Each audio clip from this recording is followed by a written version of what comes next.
All right, we've got 3 ways to address overeating at night today. I'm here with Adam Gilbert, founder of My Body Tutor. I'm Haley Pulley, head coach over here at My Body Tutor, and we're going to break it down for you.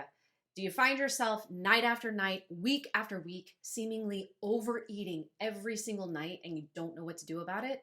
Don't stress. We got it figured out. We got 3 awesome tips and a bonus, so stick with us till the end, because it's a really cool technique we can teach you today to start changing that outcome. All right, so first things first. Adam, what's the first thing we can do to start changing that habit of overeating at night? First off, it's so common. I mean, this is, one of the top things we work on. So the first thing you can do is eat regularly throughout the day. I can't tell you how often people are coming to us and clients, they kind of eat very little throughout the day and then they kind of load up at the end of the day. It is so much easier to control yourself at night if you're eating regularly throughout the day. So having a solid breakfast, lunch, dinner, having snacks, etc. Versus just, hardly eating anything during the day and then, eating a lot more later on. Right. So I'm going to play devil's advocate here, because here's what we hear when we suggest that. But I overeat at night. So if I eat all day long and then overeat at night, I'm eating a lot more, right? Like they get scared. We get scared of eating too much all day long. So let's talk about that a little more. Great point, and it's so true. So here's what I would say. Let's say, and as some of you might know, I'm not a huge believer in counting calories, but let's just say, for this point, typically you eat 200 calories throughout the day, and then you eat all your calories at night, right? So you just kind of have a few snacks. You might have a tiny little snack throughout the day, maybe a banana, whatever it might be, and then you're eating dinner, and then post dinner, that's when things go off the rails. So you're eating 200 calories throughout the day, and then all your calories at night. Versus, let's say you eat, 1,500 calories throughout the day, right? And you're like, oh, that's so much more than I'm usually eating. But here's the problem. You're eating, tons of calories post dinner usually, and way more than you would if you allowed yourself to 1,500 calories throughout the day. And the hard part is you feel like you're going to do that anyway, but you have to test drive this. Test drive the practice of eating regularly throughout the day. It really will make a difference. One of the best ways to improve a certain time of day of eating, right? So for many people, it's the mid-afternoon or after dinner. And one of the best ways to improve that is to focus on the meal before it. So if the mid-afternoon is a challenging time for you, focus on having a bigger lunch. If post-dinner, after dinner is really challenging for you, focus on having a bigger dinner. It will make a big difference. Right. And I think, to that end, one of the things to understand is at some point, the brain and the body are just going to kind of kick all rationality to the side and take what they need, right? That's why oftentimes people really struggle later in the day and in the evening, right? So it's like you can try to keep a lid on everything, but the reason you feel out of control at the end of the day is because you're not in control anymore and your body's going to take what it needs. Yeah. I mean, restriction leads to binging. That's the bottom line. And if you're feeling restricted throughout the day, if you're, not letting yourself eat, if you're really holding yourself back, eventually that rubber band snaps. So allow yourself to eat more throughout the day, and it'll be much easier to control yourself at night. Right. And one other thing, and you said this, give this a test drive, but really do, actually try it, and don't worry, that it may be messy or that it doesn't go perfectly your first test ride out. It's not meant to, but you got to try something different, right? To try and change that outcome of overeating at night, try eating more during the day. Let it be messy. Who cares? Yeah. I mean, it's a great reminder that, this is a practice, and practice can be challenging at times. But it is certainly learnable. It is certainly doable if you stick with the practice. Right. All right. So strategy number 2 for addressing overeating at night might seem kind of obvious, but not always simple, not always easy. So let's talk about that. Yeah. I mean, listen, I think the best advice sounds like common sense. It sounds obvious, but it's not common practice. And this tip is planning what you'll eat. How often do you go into the evening and say, all right, here's what I'm going to eat for dinner, and then post dinner, here's what I'm going to eat? I bet rarely ever. right? You probably just eat dinner and then you let the night take you away, right? You turn on something on TV, you turn on Netflix, whatever it might be, and you let your emotions take you for a ride. Whereas versus you say, all right, here's what I'm going to eat for dinner, and then post dinner, I'm going to allow myself this or that, right? So much easier, so much more effective than just kind of going with the wind. Right. Well, it's sort of a power shift, right? Because I think, you often talk about like waking up full of hope. I'm going to have a great day. I'm not going to overeat at night. But you don't make any plans for that, right? Other than I'm just not going to do it. And night after night, you kind of run into that old habit and you crash and burn. And planning for it, designing it is the way to kind of take that power back, right? It actually pulls the plug on the power of that habit. Yeah, I mean, listen, I think it's much easier to replace a behavior than quit it. Like, I mean, one of my favorite things to do is, plop on the couch after a long day, after the kids are in bed, etc., and watch something, right? Sometimes it's garbage TV, sometimes it's a sports game, whatever it might be, but I enjoy that. And it is fun to eat while you're sitting on the couch or laying on the couch.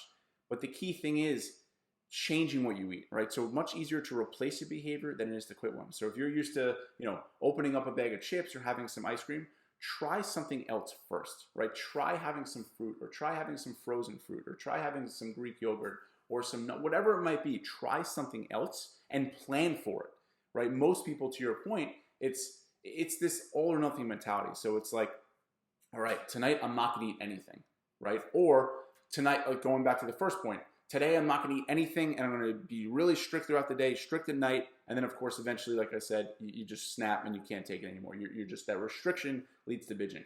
So in this case, allow yourself to eat something post dinner, but just choose what it's going to be. Set the intention before that time. Right. Plan it and actually like prepare it. Maybe even set it out at dinner, right? Like make it so simple for you to follow through on that plan. Yes, I will give you a quick tip, another quick tip on this, onto your point. Fruit, I love fruit. It's nature's candy. It truly does the trick. The key is eating it before something else. Obviously, yes, if I could eat ice cream every meal of my life, I would, but there has to be a balance between living for today and living for tomorrow, right? And of course, we want you to enjoy it every now and then, of course. But one of my tips is, before I eat dinner, actually, lately I've been eating grapes. I will wash the grapes, I will put them in a bowl, and they are ready to go. So post dinner, when I get that, urge to eat something sweet or whatever it is, all I have to do is grab the bowl. There is no work, no resistance, no friction endured, right? It's easy. It's ready to go. It's set it and forget it. Right. All right. So again, I guess those things are simple, right? Planning and preparing, simple, not always easy. Definitely not always something people practice. So practice that one as well. But the third strategy, I think, is it kind of really gets into the belly of the beast here. So let's talk about that one. Yes, not as cut and dry. So this is really understanding the emotions, why you're quote unquote hungry, right? So often we feel hungry, we feel insatiable, but when you really think about it, often it's not actually for food, it's for something else. So this tip is to really explore what it is you're hungry for. Is it for food or is it for something else? In my quick test, I call it the broccoli test. The idea is if broccoli, insert any vegetable, is appealing, then you're actually hungry for food. If you're craving something specific, then it is not for food, it is for something else. So are you, lonely? Are you anxious? Are you frustrated? Are you disappointed? Are you bored? Are you not challenged? There's a million reasons why we eat, and starting to ask yourself these questions is the first step. It's really, really powerful. Right. And that can be something that gets applied kind of all along the way using the other strategies that we've talked about today. So, the planning and the preparing and the making the most of the meals and eating throughout the day. If you're doing those things and you still get to the end of the day or that 3:00 time and you're starving, well, would you eat broccoli? Would you eat a bowl of grapes? And if the answer is no, then it is time to turn and ask yourself, well, what am I feeling, or what am I trying to avoid feeling? Yeah, great point. Emotional eating is hard and challenging because it's emotional. It's not based on physical. It's not based on logic, etc. But if you're doing all those things we suggested, it is definitely easier to tame emotional eating, just because your emotions aren't as rampant, right? You're able to control yourself a little better. Right, right. So that one, that one takes a little more finesse. That one takes a little more willingness to really kind of dig into, but you can certainly apply those first couple of tactics, really take action there, and then work through the emotional eating aspect of it because there is that component to it. Yeah, and just the last point on the emotional eating. I mean, the emotional eating, when you overcome that, to me, that's the final frontier, right? Because so much of weight loss is, the tip of the iceberg, or that's what people focus on. But most of the iceberg typically is underneath the water. That's where the meat is, and and that's what emotional eating is. It's what's going on between your ears. As we like to say, your MPH, your mindset, psychology, and habits, right? When you change that, when you understand why you're eating, then it becomes much easier to, follow through, or it becomes much easier to stop overeating at night in this case. Right. All right. So we did promise them a bonus tactic, which is really kind of cool. So why don't you talk to us about that? Yeah. So, I think so many of us are in patterns of life, right? We wake up, we go to the bathroom, we have our coffee, we do that. Like, it's just a pattern. And ultimately a pattern is a series of behaviors that we don't even think about anymore. They're just kind of an autopilot. And at night, often there's another pattern, right? Or like we get home from work, we put our keys down, and then we do a pattern of behavior. At night, we also have a pattern. And again, a pattern is a series of behaviors that is basically an autopilot.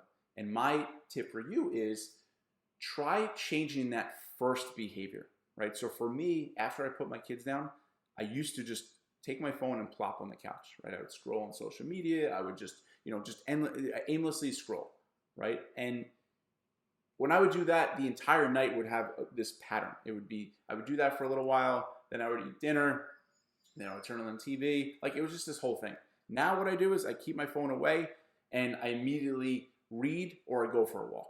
And I just feel so much better. But the key thing is the whole entire night is different because that first behavior, right? Instead of just me sitting on the couch with the phone and scrolling, I do something else and the entire night goes a different way. Just because that first pattern, that first behavior. Right. So kink the chain, it's a ripple effect, kind of a domino effect, right? You tip that first one differently. Everything else, just by nature of a pattern, is going to look a little different. Right. Exactly.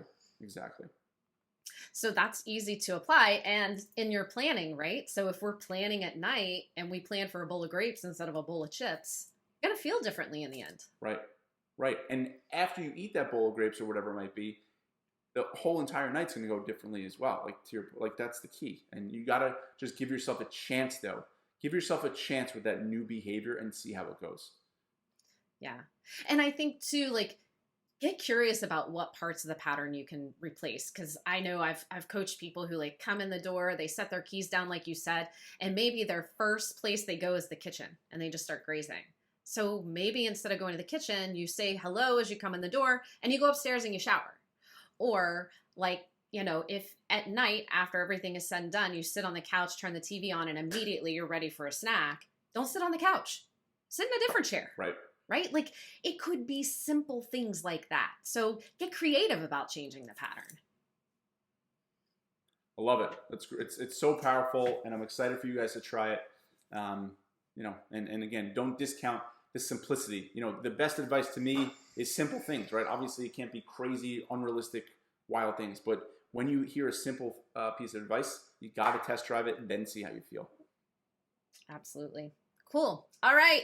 I see a lot of just eating at night, not necessarily overeating at night in everybody's future. What do you think? I love it. Cool. All right, guys. Thanks for hanging in there with us, and we'll see you next time. Hey guys, thanks for watching. If you liked that video, check out the link for another great video right here. And if you're having trouble staying consistent, if you feel like you know what to do but just can't seem to do it, I invite you to check out our coaching program. It's in the link below. We offer one-to-one accountability, coaching, support. I know you're going to love it, and let's go. Together we can make it happen.